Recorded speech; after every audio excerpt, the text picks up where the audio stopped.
Hi hello నమస్తే. నేను journalist Sai. Actor Shivaji కొన్ని కీలక వ్యాఖ్యలు చేశారు. నాతో పెట్టుకుంటే జగన్కే నష్టం, అధికారంలో ఉన్నప్పుడే నన్నేమీ చేయలేకపోయారు, ఇప్పుడు అంతకు మించి ఏం చేయలేరు, ఇంకా ఇక నుంచి మిమ్మల్ని రోజు వెంటాడతాను, మీ పేటీఎం బ్యాచ్ సంగతి తెలుస్తానని కొన్ని వ్యాఖ్యలు చేశారు. మాట్లాడదాం వాటి గురించి. మనతో చైతన్యారెడ్డి గారు ఉన్నారు, వైఎస్ఆర్సీపీ మహిళా విభాగం నాయకురాలు. మేడం నమస్తే అండి. నమస్తే సార్. సో అంటే శివాజీ, యాక్టర్ శివాజీ తెలుసు మనకి. గతంలో కూడా ఆయన గరుడ పురాణం అని చెప్పి ఒక డ్రామా ప్లే చేశారు. ఇప్పుడు కొత్తగా మళ్ళీ స్టార్ట్ చేశారు. ఇంక నుంచి మాట్లాడతాను, అన్ని పేటీఎం బ్యాచ్ని ప్రధానంగా టార్గెట్ చేస్తాను, వైసీపీ వాళ్ళందరూ పేటీఎం బ్యాచ్, నాతో పెట్టుకుంటే జగన్కే నష్టం అని ఇలాంటి రకాల వ్యాఖ్యలు చేశారు.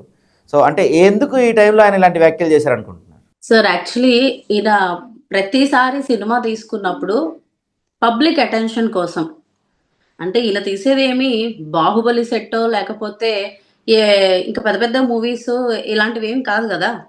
చాలా చిన్న సినిమాలు తీసుకుంటాడు. మరి అవి హిట్ అవ్వాలనంటే పబ్లిక్ యొక్క అటెన్షన్ కావాలి. లాస్ట్ టైం కూడా ఇట్లాగే ఆయన తీసినటువంటి సినిమాకి పబ్లిక్ అటెన్షన్ కోసం మహిళల యొక్క దుస్తుల గురించి మాట్లాడారు. సినిమాల్లో యాక్ట్ చేసేటువంటి మహిళల దుస్తుల గురించి మాట్లాడారు. యాక్చువల్గా ఆయనకు అది అవసరం లేదా అటువంటి టాపిక్, కానీ అటెన్షన్ గ్రాప్ చేసుకోవడానికి అది ఐదర్ నెగిటివ్ కానివ్వండి, పాజిటివ్ కానివ్వండి, పబ్లిక్ అటెన్షన్ గ్రాప్ చేసుకోవాలి. తద్వారా ఇక్కడ అసలు ఆయన సినిమాలో ఏముంది, ఎందుకు ఇలా మాట్లాడుతున్నారు అనేది ఏదో ఒక క్యూరియాసిటీ జనాల్లో పెంచి ఆ సినిమా చూపించాలి అనుకున్నాడు. అది లాస్ట్ టైం మిస్ఫైర్ అయ్యి వాళ్ళ సొంత ఇండస్ట్రీలో వాళ్ళ చేతే ఈయన తిట్టించుకోవడం జరిగింది. అక్కడే వాళ్ళకి క్షమాపణలు చెప్పడం, ఎక్స్ప్లెనేషన్ ఇచ్చుకోవడం కూడా జరిగింది. మరొకసారి మళ్ళీ ఇప్పుడు తీసినటువంటి సినిమాలో నా సినిమా ఆడట్లేదు, వైసీపీ వాళ్ళే ట్రోల్ చేస్తా ఉన్నారు, ఒక్కొక్కటి సంగతి తేలుస్తా అని మాట్లాడుతున్నాడు. ఏం తేలుస్తాడు ఆయన? ముందుగా ఎవరైతే వైఎస్ఆర్సీపీలో మాట్లాడుతూ ఉన్నారో గొంతెత్తి వాళ్ళని పేటీఎం బ్యాచ్ అనడం మానండి. ఎందుకు అనంటే ఐటీడీపీలో పనిచేసేటువంటి వాళ్ళలాగా ఇక్కడ ఎవరు కూడా వైఎస్ఆర్సీపీలో డబ్బుల కోసమో లేకపోతే వాళ్ళు ఇచ్చేటువంటి పారితోషికాల కోసమో ఎవరు కూడా ఇక్కడ గొంతెత్తి మాట్లాడట్లా. జగన్మోహన్ రెడ్డి గారిని ఏమైనా అన్నా, వైఎస్ఆర్సీపీ పార్టీని ఎవరైనా ఏమైనా మాట్లాడినా ఇమ్మీడియట్ గా మేము ఎవరమైనా సరే రెస్పాండ్ అవుతాం. ఎందుకనంటే ఒక మంచి నాయకుడి గురించి మాట్లాడితే ఎవరైనా ఈరోజు నోరెత్తి మాట్లాడతారు. ఈయన జగన్ గారి గురించి మాట్లాడుతూ ఉన్నారు. ఈయన అమరావతి కోసం నిలబడతారంట, అమరావతి రైతుల కోసం నిలబడతారంట. ఈరోజు అమరావతి రైతులని మోసం చేస్తుంది ఎవరండి? చంద్రబాబు నాయుడు గారు మోసం చేస్తూ ఉన్నారు. వారి యొక్క భూములన్నీ లాగేసుకొని అక్కడ ఏదో పెద్ద సింగపూర్ కట్టేసిన నాయని చెప్పి, ఈయనేమో అక్కడ ఆలు లేదు సూలు లేదు, అల్లుడి పేరు సోమలింగం అన్నట్టు అక్కడ ఏమీ లేకపోయినా సరే దుబాయ్ లాగా ఉంటది రేపు అమరావతి అని చెప్పేసి శివాజీ గారు మాట్లాడుతూ ఉంటే నిజంగా చాలా హాస్యాస్పదంగా ఉంది. నిజంగా మేబీ దుబాయ్ లాగా ఉంటదేమో, కాకపోతే అక్కడికి ఇక్కడికి తేడా ఏంటంటే పాపం దుబాయ్లో సముద్ర తీరం ఉంది, ఇక్కడ సముద్ర తీరం లేదు. కానీ సముద్రాలు సృష్టిస్తా ఉన్నారు చంద్రబాబు నాయుడు గారు. చిన్నపాటి వర్షానికి అక్కడ సముద్రం ఏర్పాటు అవుతుంది. ఇక రేపో మాపో స్కూబా డైవింగ్ లాంటి కార్యక్రమాలు కూడా మనం ఇక్కడ ఏర్పాటు చేసుకోవచ్చు, ఇక్కడ ఫిల్ అవుతున్న వాటర్ ని చూసి. అంతకు తప్ప అమరావతి దేనికి పనికి రావట్ల. ఈరోజు అక్కడ ఉన్నటువంటి రైతులే బాధపడతా ఉన్నారు, మా భూములు తీసేసుకున్నారు. మరలా ఇప్పుడు కొత్తగా మంత్రి నారాయణ గారు కూడా ఇంకా భూములు ఇవ్వండి, అవి చేయండి ఇవి చేయండి, మీకు అవి ఇస్తాం ఇవి ఇస్తాం అని చెప్పేసి ప్రజల వెంట ఇంకా పడతా ఉన్నారు. అప్పుడంటే పిచ్చోళ్ళు కాబట్టి ఒప్పుకున్నారు ప్రజలు, ఇంకా పిచ్చితనంగా ఎలా ఒప్పుకుంటారండి? అమరావతి గురించి శివాజీ గారు నిలబడతారంట. రైట్. అయితే ఇక్కడ అంటే అమరావతి గురించి కన్నా మనం కీలకంగా ఆయన చేసిన వ్యాఖ్యలు ఏంటంటే, నాతో పెట్టుకుంటే జగన్కే నష్టం, అధికారంలో ఉన్నప్పుడు నన్ను ఏం చేయలేపాడు, జగన్ నాతో జాగ్రత్త అనే వ్యాఖ్యలు చేశారు. జగన్కి అంటే వార్నింగ్ ఇచ్చే స్థాయి శివాజీకి ఉందంటారా?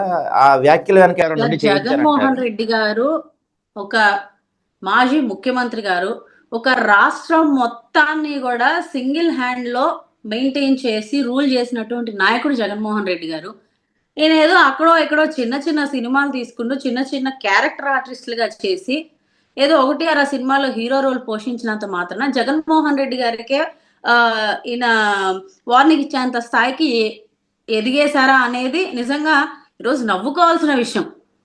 జగన్మోహన్ రెడ్డి గారికి ఈయన వార్నింగ్ ఇస్తారా? ఏముందని ఈయన దగ్గర? నీ సినిమా ఆడాలి అని అంటే దాంట్లో కంటెంట్ ఉండాలి. ఎవరో ఏదో ట్రోల్ చేసేసారు, లేకపోతే వైఎస్ఆర్సీపీ వాళ్ళు ఏదో మెసేజ్లు పెట్టేశారు ఫేస్బుక్ లో, ఇన్స్టాగ్రామ్ లో, రీల్స్ లో, వాటిలో ఈయన గురించి ఏదో నెగిటివ్ గా పెట్టారు, అందుకే సినిమా ఆడట్లేదు అనేది పిచ్చితనం. సినిమాలో కంటెంట్ ఉండాలి. దాంట్లో ప్రజలకి చూడ్డానికి ఇంట్రెస్ట్‌గా ఉండాలి. నువ్వేదో సాంప్రదాయని, శుద్ధపూసని ఇలాంటివి పెట్టుకున్నంత మాత్రాన సరిపోదు. సినిమా గూడా సాంప్రదాయంగా తీసి, పద్ధతిగా తీస్తే అది ఆడేది. నువ్వు నీ సినిమా ఆడలేదని జెప్పేసి జగన్మోహన్ రెడ్డి గారికి వార్నింగ్ ఇస్తా, రేపటి నుంచి నేను రోజు మాట్లాడతా, ఒక్కొక్కరి గురించి తీస్తాను, ఒక్కొక్కరి గురించి నేను అన్ని ఆరాలు తీస్తాను, అందరి సంగతి తేలుస్తాను అని మాట్లాడితే, ముందు నీ సంగతేంటో చూసుకో. గతంలో గూడా ఇట్లాగే రాజకీయాల వెంట పడ్డావు. అక్కడెవరు పట్టించుకోక తన్ని తరిమేస్తే మళ్ళీ ఏదో చిన్న చిన్న సినిమాలు తీసుకుంటూ ముందుకొస్తా ఉన్నాడు. ఇప్పుడు మళ్ళా రాజకీయాల్లోకొచ్చి నాకు తెలిసి చంద్రబాబు నాయుడు గారు ఏదో ఎంతో కొంతో ఈయనకి పేటీఎం చేస్తా అని చెప్పుంటారు. అందువల్లే మళ్ళా ఇలా మాట్లాడుతా ఉన్నారు. ఓకే. అంటే పర్టికులర్‌గా ఆయన ఏమన్నాడంటే, నేను తలుచుకుంటే ఒక వ్యవస్థనే ఏర్పాటు చేయగల శక్తి నాకుంది. అధికారంలో ఉన్నప్పుడు నన్నేం చేయలేకపోయామని మాట్లాడారు. అంటే నిజంగానే అధికారంలో ఉన్నప్పుడు ఆయన్నేం చేయలేకపోయారా? ఒక వ్యవస్థను తయారు చేసే బలమైన శక్తి ఉందా శివాజీ? అలా కాదు సార్. నిజంగా ఆయన్ని ఏదన్నా చెయ్యాలి అనంటే ఒక్క క్షణం పని జనరల్‌గా. కానీ జగన్మోహన్ రెడ్డి గారు ఎప్పుడు గూడా దుష్కరంగా ఎవరి గురించి మాట్లాడరు. ఎవరి జోలికి వెళ్లరు.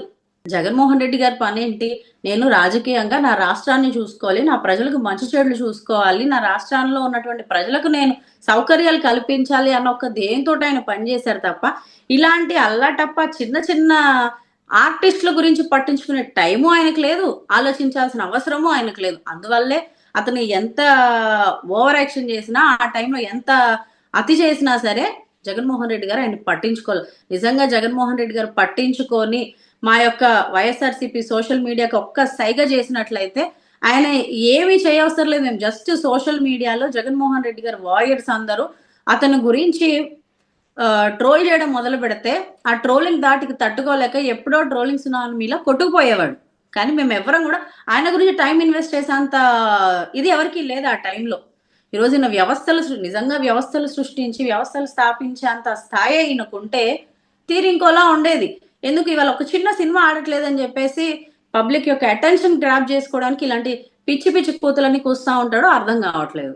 ఓకే. అయితే గతంలో ఇందాక మీరే చెప్పారు, ఒక సినిమా ఫంక్షన్‌లో మహిళల వస్త్రధారణ గురించి, వాటి గురించి కొంత అసభ్యకరమైన పదజాలం వాడారు.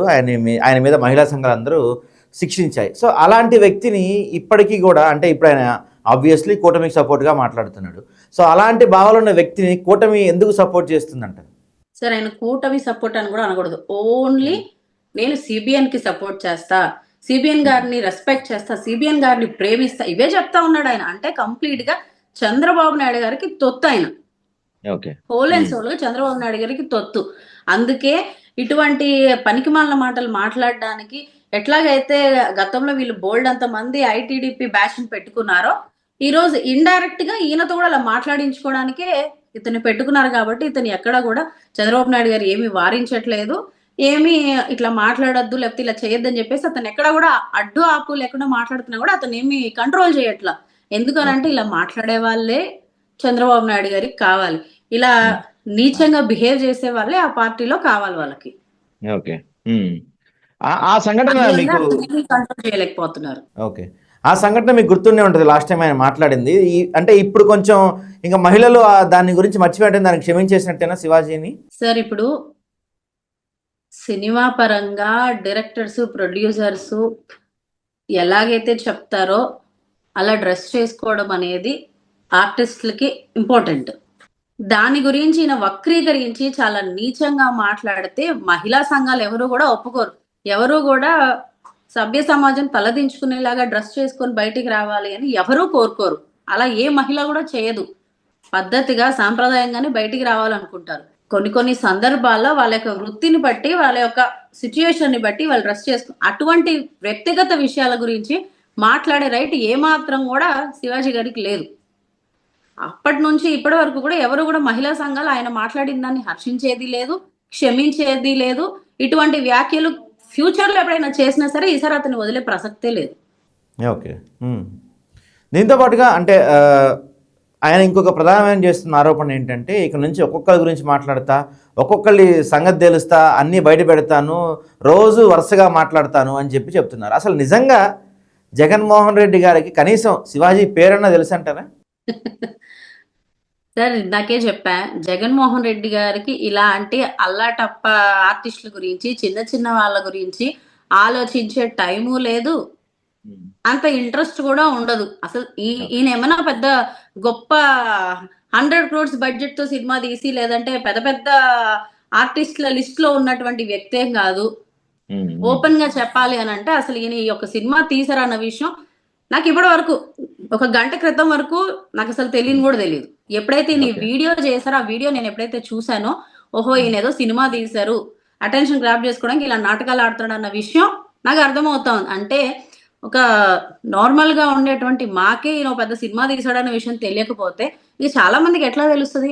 మరి అందరికీ తెలియాలి, అందరూ ఆ సినిమా చూడాలి. మరి అసలే ప్రొడక్షన్ యూనిట్ లో అతను కూడా ఉన్నారు. మరి అతని డబ్బులు అతను వెనక్కి రావాలి అని చెప్తే ఇలా నాటకాలు వేస్తేనే కదా జనాలు అందులో ఏదో ఉందని చెప్పేసి ఇంట్రెస్ట్ గా వెళ్ళి చూసేది. అందువల్లే ఈ డ్రామాలు, ఈ నాటకాలు పెట్టినటువంటి పెట్టుబడులు వెనక్కి తెచ్చుకోవడానికి ఈ పిచ్చి పిచ్చి వేషాలన్నీ వేస్తా ఉన్నారు. కాబట్టి ఇటువంటి వాళ్ళు జగన్మోహన్ రెడ్డి గారి గురించి మాట్లాడడం అనేది నిజంగా చాలా చండాలంగా ఉంది. ఖచ్చితంగా శివాజీ గారి గురించి జగన్మోహన్ రెడ్డి గారు అసలు ఆలోచించరు. అసలు ఆయన ఒక వ్యక్తి సినీ ఇండస్ట్రీలో ఉన్నాడని కూడా మా జగన్మోహన్ రెడ్డి గారికి బహుశా తెలిసి ఉండకపోవచ్చు కూడా. Okay, right. సో దీంతో పాటుగా అంటే వైఎస్ఆర్సీపీ ఒక పెద్ద క్యాంపెయిన్ చేస్తుంది. దాదాపుగా మండలాల్లో, గ్రామాల్లో ఇంకా భారీ స్థాయిలో కమిటీలు ఏర్పాటు చేస్తున్నారు. మొత్తం మీద దాదాపుగా 18 లక్షల ఒక ప్రైవేట్ సైన్యం ఏర్పాటు చేయబోతున్నారు. వాళ్ళందరికీ కూడా ఐడి కార్డులు ఇచ్చి సెంట్రల్ ఆఫీస్ నుంచి వాళ్ళని ఆపరేట్ చేయబోతున్నారు అనేది ఒక వార్త వినిపిస్తుంది. ఆ స్థాయిలో కనిపిస్తుందా? అంటే యాక్టివిటీస్ జరుగుతున్నాయా? ఎలా జరుగుతుంది వైఎస్ఆర్సీపీ భవిష్యత్ కార్యాచరణ ప్రణాళికలు? సార్, ఆంధ్ర రాష్ట్రంలో వైఎస్ఆర్సీపీలో సంస్థాగత నిర్మాణం అనేది చెయ్యాలి అనేది జగన్మోహన్ రెడ్డి గారి ఆలోచన.